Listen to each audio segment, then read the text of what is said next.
શ્રીજી મહારાજે વચનામૃત લોયાના 18મા વચનામૃતમાં વાત કરી છે કે જેને રસના ઇન્દ્રિય જીતી તેને સર્વ ઇન્દ્રિય જીતી જાણવી.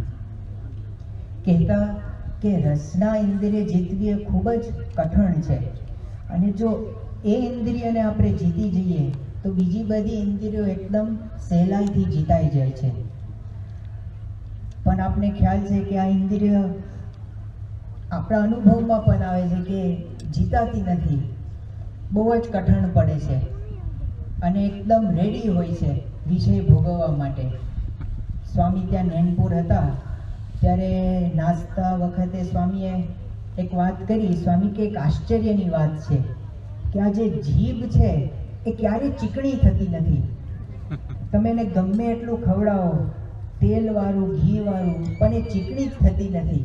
અને પછી બધાને કહ્યું જે બેઠા હતા કે તમે અનુભવ કરો, તમે તપાસ કરો. તો બધાએ તપાસ કરી અને બધાએ કહ્યું કે ખરેખર ચીકણી થતી નથી. એટલે હંમેશા તૈયાર હોય છે વિષય ભોગવવા માટે. હવે આટલી કઠણ એટલે આપણા કાબુમાં કોઈ દિવસ એ આવતી નથી. છતાં પણ જ્યારે મહંત સ્વામી મહારાજના જીવન સામું આપણે જોઈએ તો એમને રસના ઇન્દ્રિયને એકદમ સહજતાથી એમના કાબુમાં રાખી છે.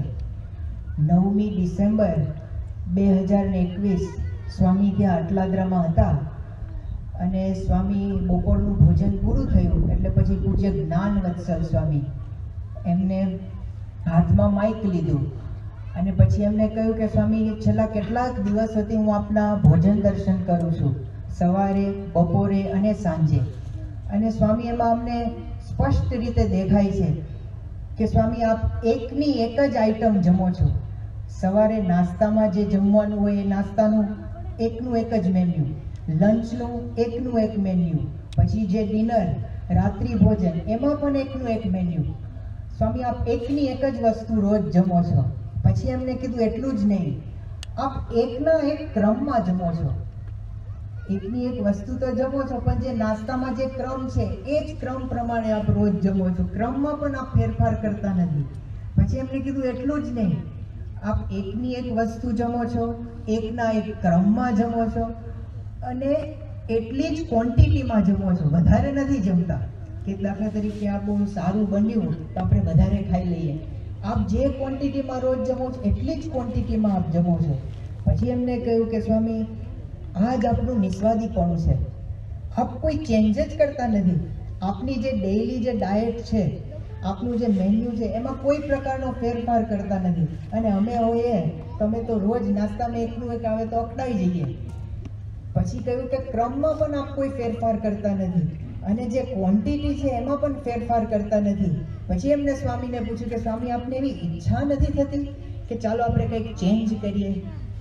તો સ્વામીએ ના પાડી અને સ્વામી કે ટાંકી ભરવાની છે.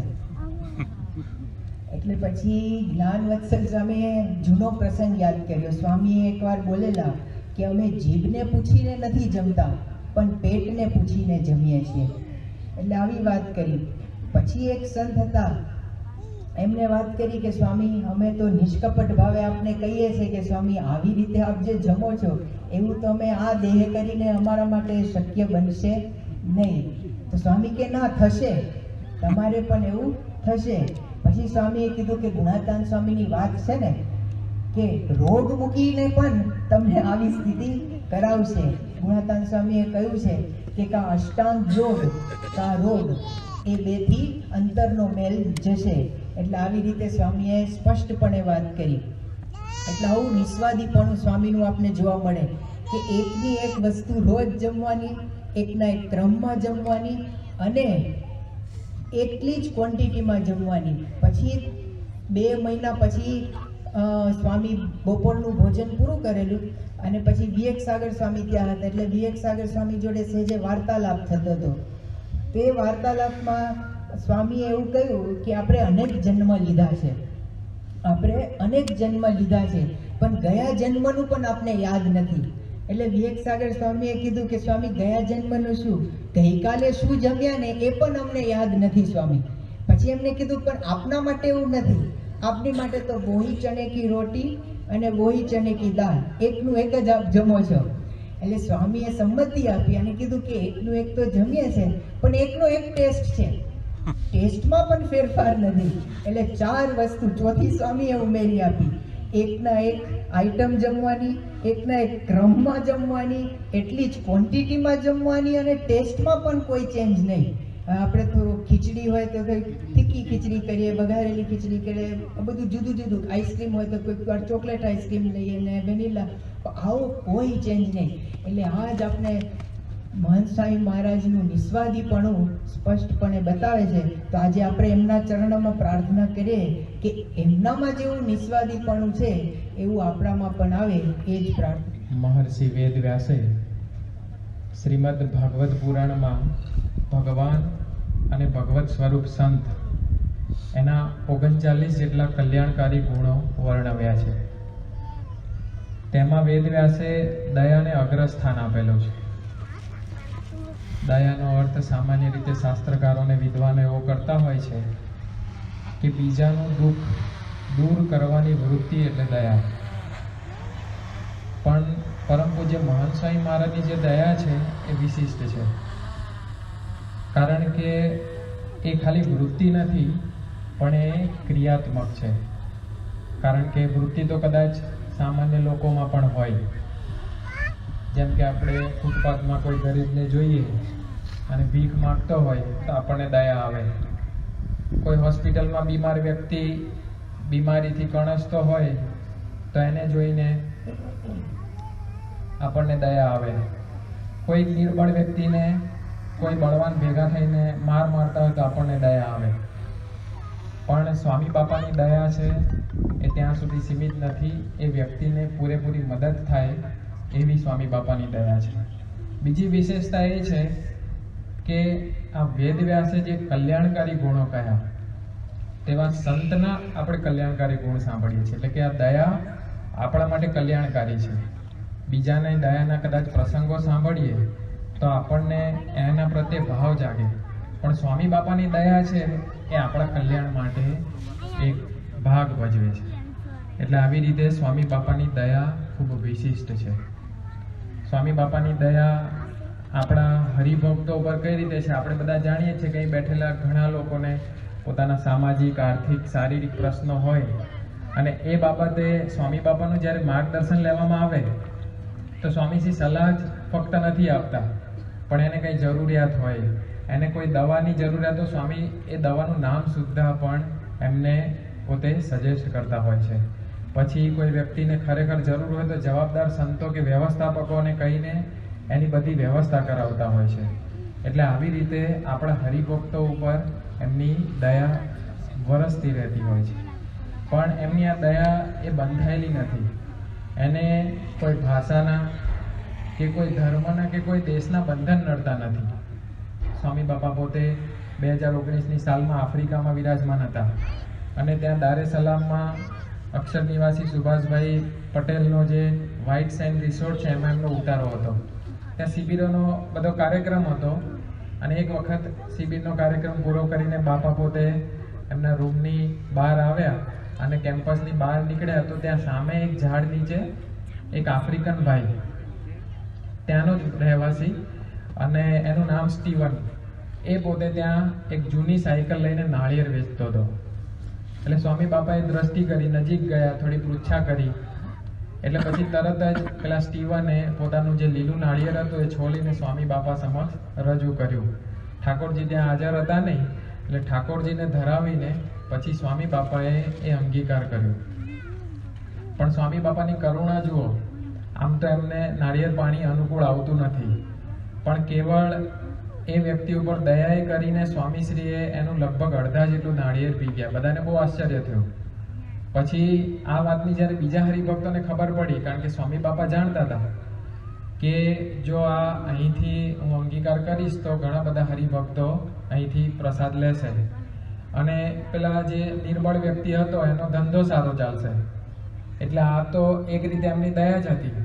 એટલે એ રીતે સ્વામી બાપાએ અંગીકાર કર્યું. પહેલા દિવસે, બીજા દિવસે બધાને ખબર પડતી ગઈ તો બધા પણ ત્યાંથી જ નાળિયેર લે અને પેલાનો ધંધો બહુ સારો ચાલ્યો. પછી એક વખત તો એવો આવ્યો કે સ્વામી બાપા ત્યાં આવ્યા અને એની જે સાયકલ હતી ને જૂની હતી, એટલે બાપાએ વાત કરી સહેજે સહેજે કે બાપા કહે કે આને નવી આપણે સાયકલ લઈ આપીએ. તો તરત જ ત્યાં સચિનભાઈ ચુડાસમા કરીને હરિભક્ત હતા, એમણે સેવા ઉપાડી લીધી અને બીજા દિવસે એ જે સ્ટીવન હતો એના માટે નવી સાયકલ પણ આવી ગયેલી. તો સ્વામી બાપાની દયા કેવળ હરિભક્તો ઉપર કે આવી રીતે ઇતર ધર્મના વ્યક્તિઓ ઉપર જ છે એવું પણ નથી. કારણ કે ગયા વર્ષે જ્યારે સ્વામી બાપા નૈનપુરમાં હતા ત્યારે પુરુષોત્તમ બોલે પ્રીતે ઉપર પોતે કથા વાર્તા કરતા હતા અને એમાં એક વાક્ય આવેલું કે આપણે રાત દિવસ ભગવાનને પ્રાર્થના કરવી કે કોઈ જીવનો કોઈ રીતે દ્રોહ ન થાય. એટલે આપણને સ્વાભાવિક રીતે આ વાક્ય ઉપરથી એવું લાગે કે ભાઈ સાચી વાત છે, સત્સંગમાં આપણે આવતા હોઈએ તો કોઈ સત્સંગીનો કે હરિભક્તનો દ્રોહ ના થવો જોઈએ. પણ સ્વામી બાપાએ વિશિષ્ટ નિરૂપણ કરતા વાત કરી કે કોઈ જીવનો એટલે કીડી મકોડી જેવા જીવ હોય ને એનો પણ દ્રોહ ના થવો જોઈએ. એટલે આપણને એમ થાય કીડી મકોડીને તો વળી દ્રોહ કેવી રીતે થતો હશે, પણ સ્વામી બાપા બોલ્યા નથી, એમના જીવનમાં પ્રસંગો દ્વારા એમણે આ દર્શાવેલું છે. એક વખત ત્યાં નૈનપુરમાં પોતે સવારે સ્નાન કરી રહ્યા હતા, સેવક સંતો સ્નાન કરાવતા હતા. ભીમ એકાદશીનો પવિત્ર દિવસ હતો અને ત્યાં એક સેવક સંતનો પગ શરત ચૂકથી એક મકોડા ઉપર પડ્યો અને સ્વામી બાપાની દ્રષ્ટિ ગઈ.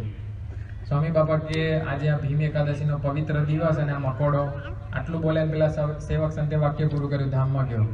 બાપા કે ધામમાં નથી ગયો. એટલે સેવક સંતોને આશ્ચર્ય થયું. પછી આમ ઉપાડીને હાથમાં લઈને જોયું ને તો પગ હલતા હતા. એટલે બાપાએ સૂચના આપી કે છે ને આના પગ હલે છે, એની મેતે સાજો થઈ જશે, તમે એને સારી જગ્યાએ મૂકી દો. એટલે સેવક સંતે એને ઉઠાવીને પાગ હોય એમાં એક ટીશ્યુ પેપર લીધું, ટીશ્યુની અંદર મકોડો મૂકીને ઉપર એનું રક્ષણ થાય એ રીતે એને ઢાંકી દીધો. અને આ પ્રસંગ તો ત્યાં પૂરો થઈ ગયો. પછી બાપાએ પૂજા કરી, અલ્પાહાર કર્યો અને પછી રૂમમાં પધાર્યા.